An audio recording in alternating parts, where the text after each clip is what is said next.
আমার বাড়ি এই Kuakata bus stand. Kuakata bus stand. হ্যাঁ, বাস স্ট্যান্ড। এখানে তো স্থায়ী কোনো আমরা দোকানপাট কিংবা হোটেল দেখতে পেলাম না। না, এই জায়গায় তো বর্ষায় পানি থেকে তার জন্য স্থায়ী করে না। সমুদ্রকন্যা কুয়াকাটা লেবুরচর পার হয়ে আপনার যেই সুন্দরবনের যে পাশ পূর্বাঞ্চল সুন্দরবন আর এই পাশে হলো আপনার তিন নদীর মোহনা। এখানে আসলে কিন্তু স্থায়ী কোনো হোটেল কিংবা দোকানপাট কিংবা স্থায়ী কোনো কিছুই নেই। এখানে আপনারা দেখছেন যে অসংখ্য আপনার অটো কিংবা ভ্যান দেখছেন, আপনারা অসংখ্য অটো কিংবা ভ্যান তারা কুয়াকাটা থেকে এখানে রিজার্ভ নিয়ে আসে। যাত্রী যারা আসে তারা কিন্তু এই প্রত্যেকেই কিন্তু আপ ডাউন রিজার্ভ নিয়ে আসে। এই প্রত্যেকটা ভ্যান আপনারা দেখছেন, অসংখ্য ভ্যান যারা কুয়াকাটা থেকে আসে 2 ঘন্টার জন্য কিংবা 3 ঘন্টার জন্য তারা আসে, এখানে ঘুরতে আসে। অসংখ্য ভ্যান কিংবা অসংখ্য আপনার কি বলে অটো আছে আপনার এখানে যা আসে আর কি। এই যে কতগুলা দোকানপাট দেখছেন এগুলো অস্থায়ী দোকানপাট।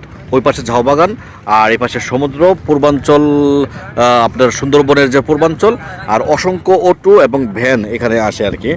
এখানে একজন ভাই আছে, বসে আছে।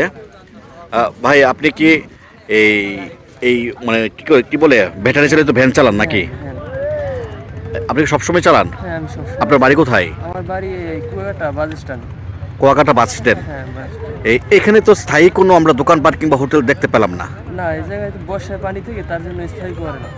স্থায়ী থাকে না না? না, না। ও মানুষজন এমনি বেড়াতে আসে। হ্যাঁ, আমি নিয়ে আসি। তো আপনিও কি এরকম লোকজন নিয়ে আসছেন নাকি? হ্যাঁ, আমি লোকজন নিয়ে আসছি।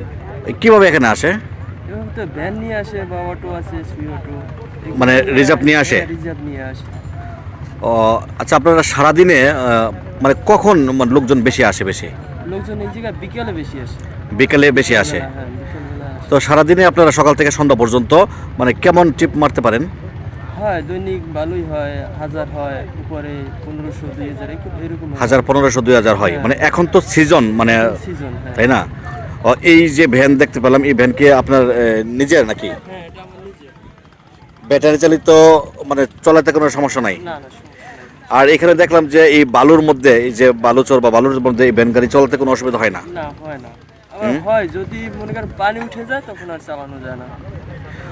আপনি তো এই এটা বাদে আর কি করেন? এটা বাদে আবার বর্ষার সিজনে মাছের সাথে জড়িত আছি, মাছের কাজ করি। মাছের কাজ করেন? হ্যাঁ। কত বছর যাবত পর্যন্ত আপনি এখানে কাজ করতেছেন? প্রায় 9 বছর ধরে ব্যানের জগতে আছি। ভ্যানের জগতে? হ্যাঁ। আচ্ছা, বিভিন্ন মানে সারা বাংলাদেশ থেকে তো অনেক পর্যটক আসে, হ্যাঁ, হ্যাঁ। অনেকের সাথে আপনার কথা হয়। হ্যাঁ, অনেকের সাথে কথা হয়। পর্যটকদের নিরাপত্তার ব্যাপারটা কি এই যে কুয়াকাটা কিংবা এই জায়গায় আসলে? হ্যাঁ, অনেক ভালো, অনেক নিরাপদ আছে, অনেক কোনো জয় নাই, ঝামেলা নাই, কোনো চোর নাই, ডাকাত নাই। তারপর পুলিশ আছে আমাদের। হ্যাঁ। কোনো জয় ঝামেলা হলে তাদেরকে জানালে তারা মনে করেন নগদ চলে আসবে, 5 মিনিটের ভিতরে আপনার সামনে আইয়া হাজির হবে। আচ্ছা, মানে নিরাপত্তাজনিত ব্যাপার খুব স্ট্রং, পুলিশ খুব মানে